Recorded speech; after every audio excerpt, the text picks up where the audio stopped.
Je suis une femme de carrière qui en est à sa 5e année de mariage. La solitude ne réside pas dans les montagnes, mais plutôt dans les rues bondées. Ceux d'entre nous qui ont grandi sans famille, comme moi, seraient certainement d'accord. Ce n'est pas que nous ressentions constamment l'absence de notre famille, mais plutôt que pendant les vacances ou à Noël, lorsque nous voyons les autres entourés de leurs proches, le poids de notre propre solitude devient évident. Je me suis retrouvée dans une situation similaire lorsque je me suis mariée. Cependant, le mariage s'est accompagné du défi de créer des liens avec ma nouvelle belle famille. Je ne voulais pas revenir à l'époque où j'étais toute seule. Ainsi, pour la première fois de ma vie, j'ai trouvé le courage d'embrasser ma famille actuelle, qui m'a acceptée comme l'une des siennes. En ce qui concerne mon enfance, je n'ai que très peu de souvenirs. J'ai été abandonnée par mes parents dans un parc, et c'est un vendeur de ballons qui m'a trouvée et m'a gentiment emmenée au poste de police le plus proche. De là, j'ai été placée dans un orphelinat. Peut-être à cause du grave traumatisme de l'abandon, je suis tombée gravement malade, avec une forte fièvre, peu de temps après mon arrivée dans l'établissement. Par conséquent, je n'ai aucun souvenir de ce qui s'est passé avant l'âge de 7 ans. Parfois, je me demande s'il est heureux que je ne me souvienne pas de mes premières années. Quel genre d'enfance aurais-je eu avec des parents capables d'abandonner leur propre enfant? L'ignorance peut parfois être un bonheur quand on n'a rien à se rappeler et personne à regretter. Cependant, il y a eu une personne dans ma vie que je n'ai pas pu oublier. Le vendeur de ballons compatissant qui m'a trouvé en train de pleurer dans le parc et m'a amené au poste de police. Bien que je ne me souvienne pas personnellement qu'il m'ait emmené là-bas, il me rendait souvent visite à l'orphelinat, me racontant les événements de ce jour-là. Malgré la douleur associée à ce souvenir, je comprends l'importance de le reconnaître. Peut-être, si vous avez de la chance, découvrirez-vous des traces qui vous mèneront à vos propres parents. Étant moi-même parent, je pense que vos parents ne vous ont pas abandonné sans raison. Ils devaient avoir leurs propres circonstances. Essayez d'envisager cette situation sous un angle positif. Il est possible que tes parents t'aient cherché sans relâche à travers le pays, comme le font souvent les parents qui ont perdu leur enfant. On peut avoir l'impression de manger sans vraiment savourer la nourriture, et on peut avoir l'impression de vivre sans vraiment faire l'expérience de la vie. Il est donc essentiel que vous n'oubliez jamais vos parents et que vous essayiez de vous souvenir autant que possible. Comprenez-vous ce que j'essaie de dire? Ces paroles étaient peut-être dures, mais au fond de moi, je sentais qu'il espérait sincèrement que je retrouve mes parents. Il m'a rendu visite fréquemment, m'encourageant et me guidant, mais les enfants adoraient les ballons qu'on leur donnait.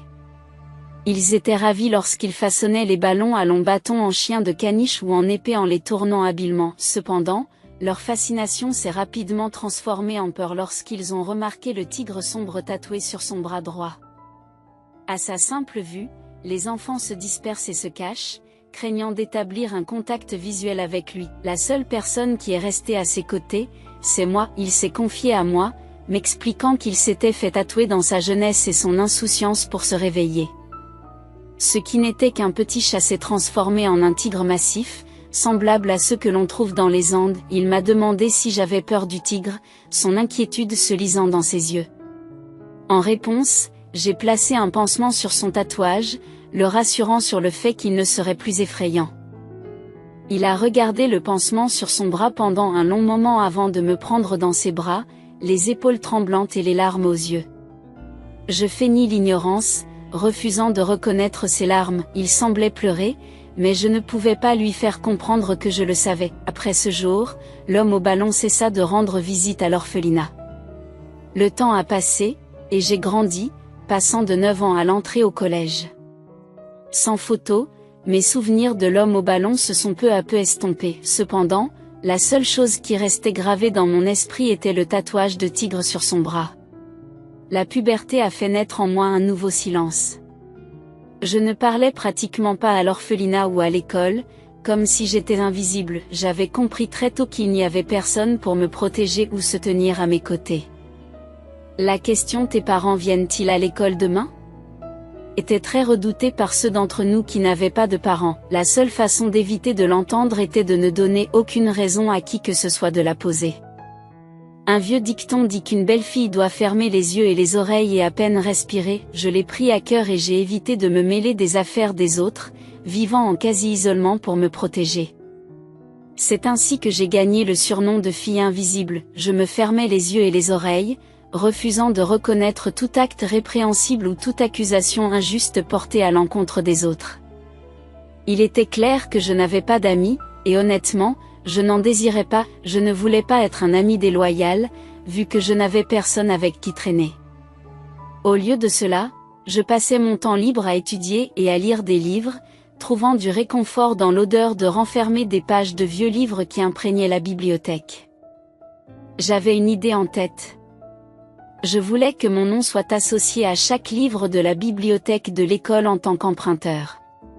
C'est devenu un défi personnel, un jeu auquel je jouais avec moi-même, et c'est à ce moment-là que j'ai commencé à me plonger dans la lecture. Peu à peu, cette habitude a commencé à combler un vide en moi.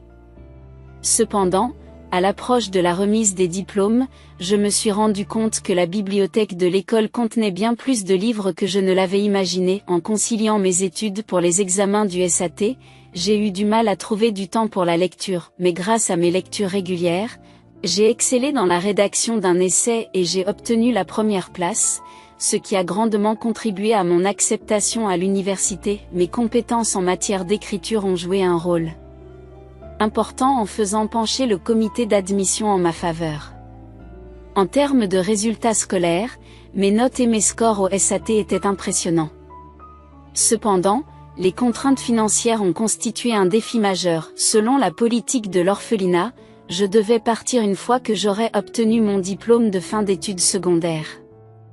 L'orphelinat m'a fourni une petite somme d'argent pour la caution locative, mais j'ai dû me débrouiller toute seule à partir de ce moment-là. Le rêve d'aller à l'université semblait presque impossible en raison des frais de scolarité et des frais de subsistance élevés, qui représentaient un fardeau considérable. J'ai durement compris ce que cela signifiait d'être sans parents, alors que d'autres personnes ayant des notes plus faibles ne pouvaient pas aller à l'université. Moi, qui avais de bonnes notes, j'étais toujours confrontée au même dilemme. J'avais l'impression de me rendre aux circonstances et de renoncer à ma propre vie. Alors que mes camarades étaient occupés à se préparer pour l'université, je me retrouvais piégée dans un état de désespoir, incapable d'agir. Puis, un jour, le directeur de l'orphelinat m'a convoqué d'urgence. J'ai supposé qu'il s'agissait de ma sortie de l'orphelinat, j'ai donc pris une grande respiration et je suis allée le voir. Mais il m'a fait part d'une chose tout à fait inattendue. Il m'a dit, « Johanna, je crois que tu pourras aller à l'université, il y a quelqu'un qui est prêt à parrainer ton éducation. » Non seulement cela, mais cette personne propose également de soutenir tes études à l'étranger si tu le souhaites. Était-ce réel ou juste un rêve? Le directeur semblait encore plus enthousiaste que moi et m'a assuré que c'était bien réel. Il m'a demandé de préparer mon essai, en insistant sur le fait que je ne devais pas rater une occasion aussi remarquable. J'avais du mal à y croire. En quittant le bureau du directeur, j'ai ressenti un sentiment d'incrédulité et d'étonnement. J'avais l'impression d'être devenue l'héroïne d'une histoire moderne de Cendrillon. À partir de ce jour, je me suis sérieusement consacrée à la préparation de la dissertation. J'ai pratiquement vécu à la bibliothèque de l'école, me plongeant dans des livres sur les dissertations, résolvant de nombreux problèmes de mots et cherchant des conseils auprès de mon professeur d'anglais. L'entrée à l'université a été un privilège que je n'aurais jamais cru connaître un jour. Je me suis installée dans le dortoir juste avant le début du semestre, partageant une chambre avec un colocataire, un concept qui ne m'était pas familier mais qui n'était pas un défi en raison de mon éducation dans un environnement de groupe à l'orphelinat. Les installations étaient de premier ordre et la proximité des salles de classe et des bibliothèques ajoutait à la commodité. Je suis reconnaissante à mon parrain, qui a généreusement pris en charge mes frais de scolarité et m'a versé une allocation confortable. Après mes études, j'ai bénéficié d'un mode de vie luxueux. Grâce à mes bonnes notes, j'ai eu l'occasion d'étudier à l'étranger, en Europe. Dans le cadre d'un échange d'étudiants avec une université sœur de la nôtre, je suis partie pour l'Angleterre une semaine avant le début de mon aventure universitaire. Avant mon départ, je suis retournée à l'orphelinat, ma ville natale en quelque sorte, pour passer du temps avec les enfants et demander conseil au directeur. Exprimant mon désir de rencontrer mon parrain, le directeur me l'a déconseillé, expliquant la condition d'anonymat liée au soutien. Malgré mon désir, j'ai obtempéré et j'ai décidé de lui faire part de ma gratitude par le biais d'une lettre sincère. Quelques jours plus tard, alors que j'étais en Angleterre, le directeur m'a annoncé qu'il avait remis ma lettre au parrain anonyme. Le message du parrain m'encourageait à rester en bonne santé et à revenir après avoir terminé mes études. 4 années enrichissantes d'éducation européenne plus tard, je suis retournée aux États-Unis.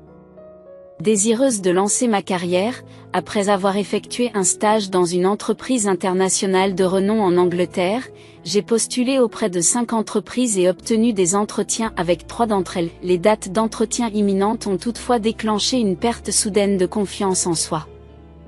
La concurrence intense, avec des candidats hautement qualifiés au parcours brillant, a alimenté mon anxiété. Ce que j'avais craint devenait réalité. Lorsque j'ai dû faire face à l'échec de mon premier entretien d'embauche, je me suis sentie inquiète. Mais recevoir une lettre de refus, confirmant que je n'avais pas obtenu le poste, m'a rendu craintif. J'ai commencé à me demander ce que je ferais si j'échouais aux 2 autres entretiens. Mes inquiétudes se sont accrues. La directrice de l'orphelinat où je vivais m'a réconfortée, m'assurant que ce n'était pas la fin et qu'il était trop tôt pour être déçu. Cependant, je ne pouvais m'empêcher de penser à mon parrain, qui avait tant investi en moi. L'idée de les décevoir me pesait lourdement. Je savais que je me sentirais très mal si j'échouais cette fois-ci. Heureusement, j'ai réussi les 2 entretiens et j'ai eu la possibilité de choisir entre 2 offres d'emploi. Enfin, lorsque j'ai reçu la lettre de confirmation, j'ai pu pousser un soupir de soulagement, même si je n'ai pas montré mon bonheur à l'extérieur. À l'intérieur, j'étais tourmentée par les soucis. Trouver un emploi n'est pas tout dans la vie, mais cela a joué un rôle important dans mon parcours. À l'âge de 27 ans, j'ai enfin pu voler de mes propres ailes et devenir indépendante. Juste avant mon premier jour de travail, j'ai écrit une lettre sincère à mon parrain, lui exprimant ma gratitude pour m'avoir donné la chance d'étudier dans un environnement merveilleux qui m'a permis de trouver un emploi dans une grande entreprise. Je lui ai également fait part de mon désir de le rencontrer en personne et de le remercier comme il se doit. Cependant, à mon grand désarroi, le parrain a décliné l'invitation par l'intermédiaire du directeur de mon orphelinat. Il m'a fait comprendre que maintenant que j'avais fait mon premier pas dans le monde, il était temps pour moi de compter sur mes propres forces et de voler de mes propres ailes. C'était la 2e fois qu'un parrain refusait de me rencontrer. À partir de ce moment-là, je me suis abstenue d'exprimer mon souhait de le rencontrer. Néanmoins, j'ai toujours gardé au fond de mon cœur ma reconnaissance pour lui et j'ai décidé d'aider d'autres personnes dans le besoin. Je pensais que c'était ma façon de montrer ma gratitude à mon parrain, au cas où je rencontrerais un jour quelqu'un dans une situation similaire à la mienne. Lorsque j'ai commencé à travailler, je me suis trouvée très occupée, comme c'est le cas pour tous les nouveaux employés. Le lieu de travail était complètement différent de ce que j'avais appris à l'école. J'ai dû faire face à une courbe d'apprentissage abrupte et consacrer toute mon énergie à m'adapter à ce nouvel environnement.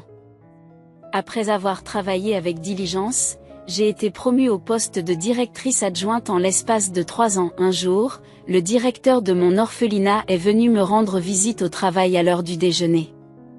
En guise de remerciement, je l'ai emmené dans un restaurant voisin, mais à ma grande surprise, il m'a proposé un rendez-vous à l'aveugle. Je n'étais pas intéressée par le mariage à l'époque.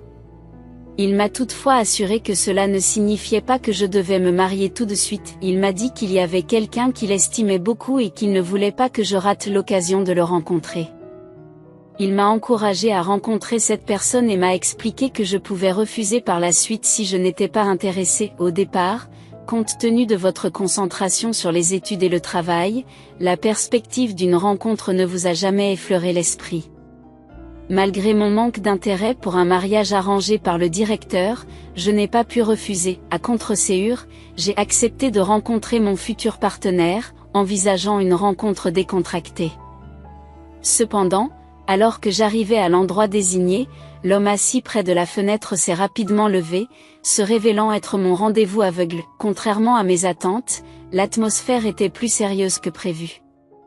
Même s'il manquait de finesse dans le traitement d'une dame, sa nature prévenante me mettait à l'aise. La facilité de la conversation a suggéré une décision délibérée du directeur et de ses parents de nous permettre une rencontre privée, ce qui a favorisé la création d'un lien. À notre grande surprise, nous avons découvert que nous avions fréquenté le même établissement d'enseignement supérieur. Il m'a révélé sa formation en informatique et son rôle actuel de programmeur dans ma jeunesse. La solitude m'accompagnait souvent en raison des obligations professionnelles de mes parents. Cette solitude a conduit à un lien fort avec mon compagnon de tous les instants, l'ordinateur. Malgré les réprimandes de mon père, cette relation a façonné ma carrière et ma réussite financière. Lorsqu'on m'interrogeait sur mes centres d'intérêt, je partageais mon amour de la lecture, nourri par le temps passé à la bibliothèque depuis l'enfance. Cette habitude a perduré jusqu'à l'âge adulte, me poussant à fréquenter les bibliothèques publiques pendant mes jours de congé. À ma grande surprise, mon ami potentiel m'a proposé de passer d'activités solitaires à des expériences partagées.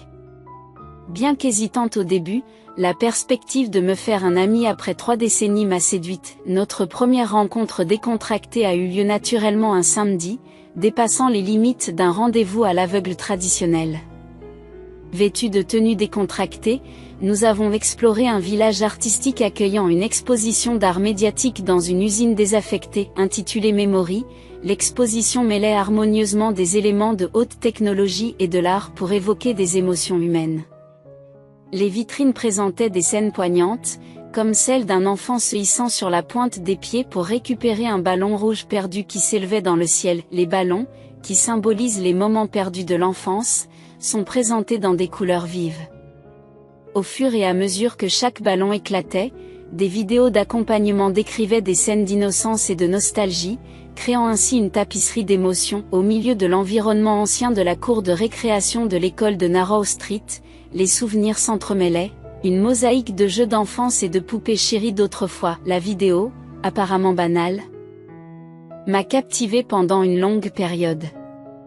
Elle a déclenché la résurrection de fragments provenant des profondeurs de souvenirs oubliés lorsque j'avais 7 ans, des moments que je croyais irrémédiablement perdus. Là, dans la bobine, je pouvais discerner les contours de ma maison et la présence réconfortante de mes parents. Je me souviens très bien avoir serré la main de mon père alors que nous nous rendions à l'hôpital, où ma mère malade luttait contre l'emprise d'un respirateur et finissait par succomber. Les larmes ont marqué le moment où mon père et moi nous sommes tenus, accablés de chagrin, devant le portrait de ma mère lors des funérailles. La première fête des mères qui a suivi son décès a marqué ma séparation d'avec mon père. Lors d'une scène poignante, il a répondu à ma demande d'aller dans un parc d'attractions, en état d'ébriété et effondré. Ses yeux enfoncés rencontrèrent les miens et il me conduisit non pas à la fête foraine, mais à un parc voisin, près d'un barrage. Alors que j'attendais sur un banc qu'il achète une boisson, un orage inattendu dispersa brusquement les pique-niqueurs, ne laissant que moi et un vendeur de ballons solitaires. Dans l'instantané de mon dernier souvenir d'enfance, les mains de l'homme au ballon se sont entrelacées avec les miennes, laissant une marque indélébile.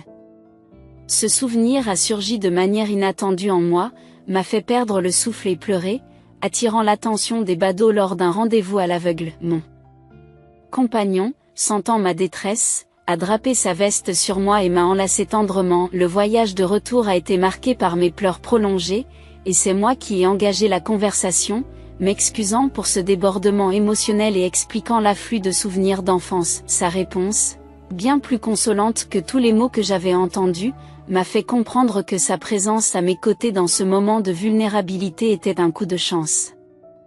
C'était la première fois que j'éprouvais le désir de compter sur quelqu'un pour me débarrasser des secrets bien gardés de mon passé. Dans les jours qui ont suivi notre séparation, mon partenaire a gardé ses distances. Le 3e jour, le regret s'est emparé de moi, me reprochant d'avoir succombé aux courants émotionnels du moment. Les enfants se comportaient comme des êtres soumis, approuvant immédiatement les déclarations oppressives de leur père. Je me suis retrouvée dans une position difficile, déchirée entre mon désir d'épanouissement personnel et la pression de me conformer aux attentes de la société. Malgré mon hésitation initiale, j'ai décidé de parler pour moi.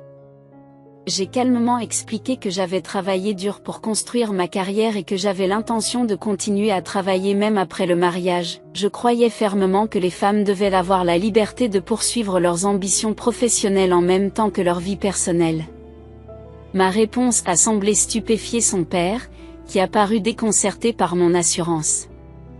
Il a accepté ma réponse à contre-séhure, mais son silence glacial témoignait de sa désapprobation. Il était clair que cet état d'esprit patriarcal continuerait à assombrir notre relation. Au début de notre vie de couple, je ne pouvais pas ignorer les implications du comportement de mon beau-père. Il continuait à nous imposer sa volonté, contrôlant tous les aspects de notre vie. Sa domination se manifestait non seulement à l'intérieur des murs de son entreprise, mais aussi dans les limites de notre maison. Malgré ces difficultés, je suis restée déterminée à affirmer mon indépendance. J'ai poursuivi activement ma carrière, refusant d'être confinée au rôle de simple ménagère. Heureusement, mon mari a soutenu mes aspirations, se révélant être un partenaire qui appréciait mes rêves et mes ambitions. Au fil du temps, l'emprise de mon beau-père sur notre vie s'est relâchée. Car il a commencé à se rendre compte de la force et de la détermination qui m'habitaient. Son attitude s'est adoucie et il a progressivement reconnu ma valeur au-delà des rôles traditionnels qu'il m'avait imposés. Bien que nos fréquentations aient pu être peu conventionnelles, notre mariage est devenu un témoignage du pouvoir de la résilience et du respect mutuel.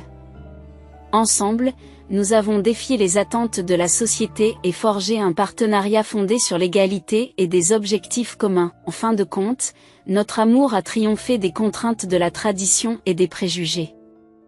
Nous avons démontré qu'un mariage peut s'épanouir lorsque les deux partenaires sont autorisés à s'épanouir, à poursuivre leur passion individuelle tout en se soutenant mutuellement. Notre voyage m'a appris l'importance de se défendre, même face à l'opposition. Il m'a rappelé que l'amour ne devrait jamais exiger de sacrifier son identité ou ses ambitions. Avec de la détermination et une foi inébranlable en soi, chacun peut tracer son propre chemin vers le bonheur et l'épanouissement, indépendamment des normes sociétales. Alors que j'ouvrais la bouche, je savais que ma réponse déterminerait si je serais acceptée pour épouser son fils ou non. Au fond de moi, je voulais continuer à travailler, mais je savais que sa nature patriarcale désapprouverait mon choix. Cependant, je ne voulais pas abandonner le bon travail que j'avais obtenu en si peu de temps. Plusieurs pensées se sont bousculées dans mon esprit.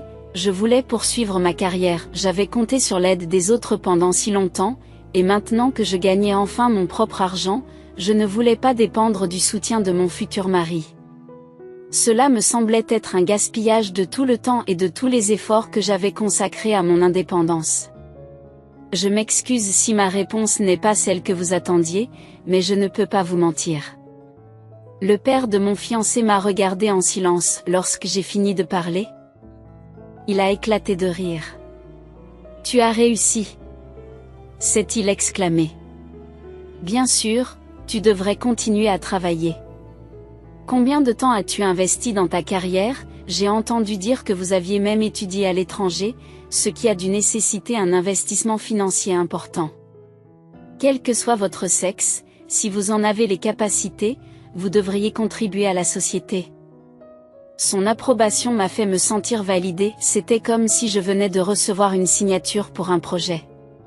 Cependant, sa femme semblait mécontente, mais elle ne pouvait pas exprimer sa désapprobation face à l'approbation de son mari pour notre mariage. Nous avons immédiatement commencé les préparatifs du mariage. Moins de 6 mois se sont écoulés depuis notre premier rendez-vous à l'aveugle. Un jour, sa mère m'a invité chez elle pour me donner la liste des articles à préparer pour le mariage. Traditionnellement, c'est la mère de la mariée qui s'occupe de ces préparatifs, mais comme je n'avais pas de mère, je me sentais mal à l'aise. De plus, les articles figurant sur la liste étaient au-dessus de mes moyens. Cependant, je ne voulais pas accabler mon fiancé avec cela, alors j'ai gardé mes inquiétudes pour moi. Quelques jours plus tard, son père m'a appelé chez eux. Je préférerais un mariage traditionnel plutôt qu'un mariage à l'hôtel, m'a-t-il dit. Je pense qu'il est préférable de suivre la tradition plutôt que de déranger des parents éloignés en achetant des cadeaux de mariage, etc. Organisons un mariage simple et intime avec nos familles respectives et offrons un dîner aux invités. C'était l'idéal pour moi, car je n'avais pas de père pour me guider dans l'allée d'une salle de mariage chic.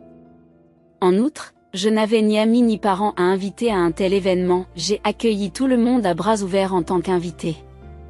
Cependant, ma belle-mère avait une opinion différente, bien que non exprimée, craignant la réaction potentielle de son mari. Elle a exprimé son mécontentement à voix basse. Ayant déjà dépensé généreusement pour les cadeaux de mariage des autres, elle s'interrogeait sur la nécessité de renoncer à notre tour. La frustration était palpable, mais son mari lui a conseillé de garder ses pensées pour elle. Si tu dois te parler à toi-même, fais-le en silence. Pris dans la tension, je me suis abstenu de répondre immédiatement par égard pour ma belle-mère. Mon mari est alors intervenu, proposant une discussion privée sur le sujet. Alors qu'il envisageait la possibilité d'éviter les cadeaux de mariage, son père s'est interposé, le coupant au milieu de sa phrase « Je n'ai pas fini de parler », a protesté mon mari, qui s'est vu répondre par un avertissement sévère de ne plus parler de cadeaux de mariage. Le désaccord est apparu lorsque mon beau-père a déclaré sans équivoque « Je n'ai besoin d'aucun de ces cadeaux, alors n'en prenez pas ». Il a rejeté l'attente traditionnelle de dot élaborée pour la belle-fille, la jugeant déraisonnable, ajoutant que notre fils n'était pas assez extraordinaire pour justifier de tels cadeaux. Il a suggéré de renoncer aux préparatifs du mariage, concluant ainsi la question de manière décisive. Ma belle-mère, dont les plans élaborés pour les cadeaux de mariage étaient en désordre, a froncé les sourcils, mais semblait déterminée à ne pas s'avouer vaincue. Personnellement, je ne pouvais pas permettre que le mariage ait lieu sans les cadeaux habituels. Je me demandais pourquoi notre famille, contrairement à d'autres, devait recevoir une belle-fille les mains vides. Étant entrée dans la famille en tant que seconde épouse et ayant élevé Jonathan avec dévouement, je n'avais jamais rien demandé en retour. Cependant, je ne pouvais pas céder cette fois-ci, je désirais la reconnaissance et le traitement d'une belle-mère, comme n'importe qui d'autre. Défiée par ma belle-mère, j'ai fait valoir ma position, affirmant que la compensation pour l'éducation d'un fils devait être demandée à Jonathan, et non imposée à l'innocente belle-fille. Malgré ma détermination, ma belle-mère m'a accusé d'imiter les mélodrames des feuilletons, menaçant de me renvoyer dans ma famille si je persistais. Sans me décourager, j'ai mis fin à la discussion, laissant ma belle-mère dans l'impossibilité d'exprimer d'autres objections en raison de la domination de son mari. Par la suite, nous avons vécu séparément, les tensions non résolues perdurant dans l'air. Mon beau-père a pris la décision unilatéralement. Avec le temps, j'ai commencé à reconsidérer la question et j'ai réalisé que le véritable vainqueur n'était peut-être pas mon beau-père mais, en fait, moi-même. Le mariage traditionnel, ostensiblement pour moi, m'a permis de garder confidentiel mon passé d'orpheline. L'interdiction des cadeaux de mariage et des journaux intimes était, étonnamment, à mon avantage. J'ai également accepté la décision de mon beau-père de nous faire vivre séparément, reconnaissant que c'était sa façon de considérer ma situation. Bien que son approche ait été quelque peu autoritaire, je pouvais sentir qu'il se souciait de moi. En revanche, ma belle-mère s'est opposée avec véhémence aux décisions de mon beau-père. Malgré le mariage traditionnel et la proximité de notre maison de jeunes mariés, ma belle-mère, qui avait l'habitude de nous rendre visite et de nous harceler, n'avait plus le droit d'entrer par décret de son mari. Cette décision a apporté un soulagement bienvenu, nous permettant, mon mari et moi, de savourer notre vie de jeunes mariés. 1 an après le début de notre mariage, nous avons appris une nouvelle choquante: mon beau-père a été victime d'une attaque cérébrale qui l'a laissé partiellement paralysé.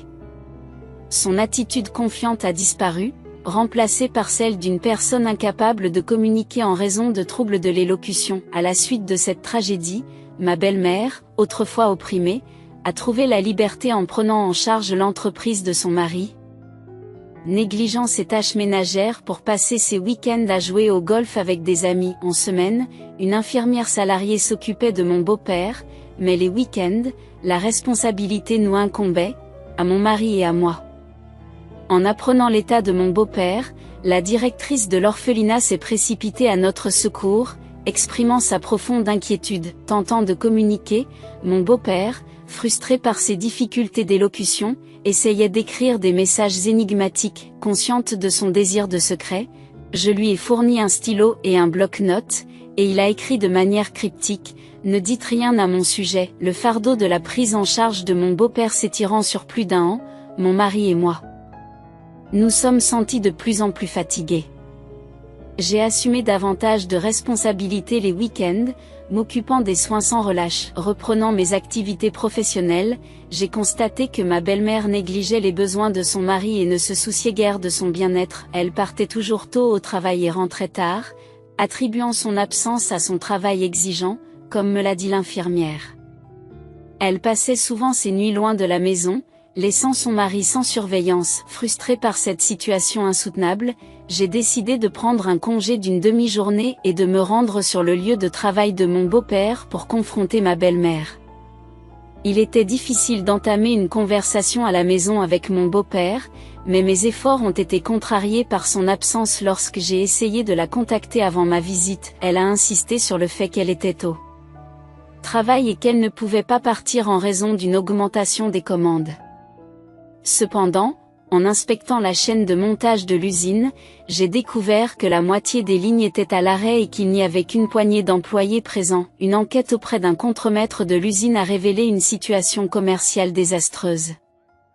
La faillite de l'entreprise due à la mauvaise gestion de la femme du patron et de son jeune frère. Malgré de bonnes ventes, ils ne parvenaient pas à payer les salaires et les fournisseurs en temps voulu, ce qui entraînait le départ des employés et l'arrêt des approvisionnements. La chute s'est poursuivie lorsque ma femme, ma belle-mère, s'est lancée dans des dépenses somptuaires, achetant des articles de luxe et changeant de voiture. Bien que l'entreprise soit au bord du gouffre, elle ne s'est pas présentée au travail pendant des mois. De manière choquante, elle a modifié l'entreprise en optant pour des produits moins chers en provenance de Chine, s'aliénant ainsi les clients habituels. Consterné par la situation, j'ai décidé d'intervenir, rompant avec ma position habituelle de non-intervention. Dans un premier temps, j'ai informé mon mari de la situation précaire de l'usine, en cachant les détails à ma belle-mère.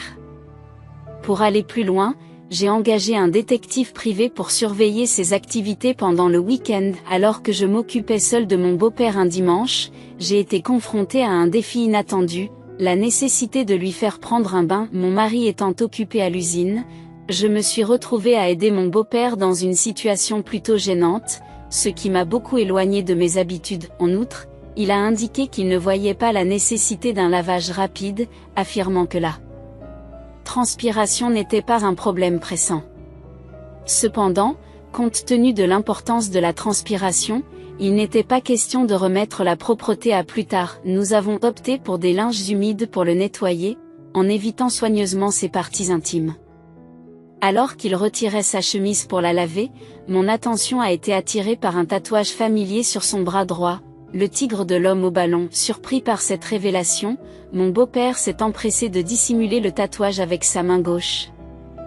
Semblant troublé et marmonnant des mots que j'ai eu du mal à comprendre, il semblait avoir un besoin urgent de contacter le directeur de l'orphelinat et de vérifier s'il était bien l'homme au ballon. Lorsque je lui ai demandé comment j'avais découvert son secret, il s'est avoué vaincu, reconnaissant qu'il était inutile de continuer à se cacher. Il a révélé qu'il était le parrain anonyme qui m'avait soutenu. Malgré sa demande de confidentialité, il a exprimé son désir de me considérer comme sa belle-fille et de me traiter comme sa propre fille.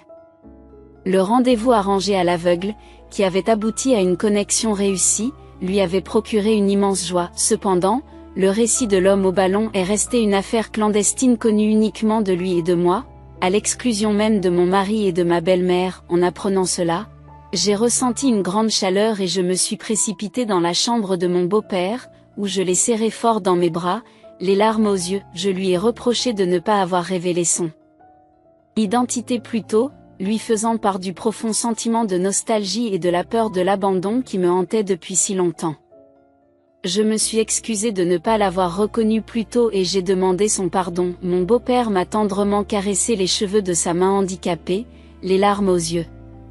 Son étreinte m'a semblé aussi chaleureuse et réconfortante qu'autrefois. Quelques jours plus tard, un détective privé m'a contacté et m'a révélé que ma belle-mère avait détourné les biens de son mari, détourné des fonds sur les comptes de sa famille et entretenu une relation secrète avec le chauffeur de la voiture de fonction. Mon mari et moi avons consulté un avocat et rencontré le contremaître de l'usine pour discuter du sort de l'usine. Le contremaître a exprimé son intérêt pour la gestion de l'usine et a proposé un loyer mensuel étant donné qu'il n'avait pas les moyens financiers d'en devenir propriétaire.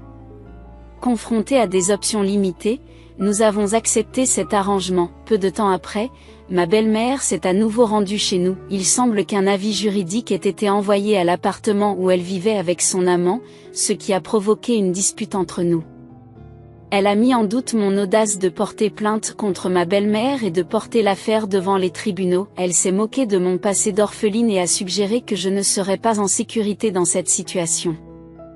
J'ai répliqué en soulignant que son beau-père était désormais affaibli et qu'il n'était plus en mesure de subvenir à ses besoins. J'ai insisté sur le fait qu'elle n'avait aucune raison de s'inquiéter, puisqu'elle n'aurait plus personne à ses côtés. Toutefois, j'ai précisé que j'avais le soutien de mon mari et de mon beau-père, et que la loi me serait favorable. Pour insister sur ce point, j'ai mentionné que son amant avait fourni la preuve qu'elle avait détourné les fonds de mon beau-père. J'ai souligné ses propres choix imprudents, comme le fait d'abandonner son mari malade pour vivre avec son amant.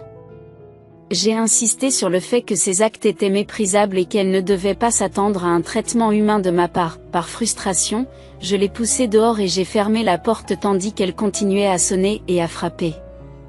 J'ai alors tenté d'écouter sa conversation téléphonique et j'ai découvert qu'elle se disputait avec son amant. J'ai fait remarquer qu'elle aurait dû faire confiance à quelqu'un de digne de confiance. Elle a fini par comprendre qu'une relation fondée sur l'argent finirait par s'effondrer à cause de l'argent. Elle a ensuite été arrêtée pour détournement de fonds, ce qui nous a permis de récupérer une partie des biens et des fonds qu'elle avait pris. Cependant, elle avait déjà dépensé une somme importante, ce qui n'a permis de récupérer qu'une partie de l'argent.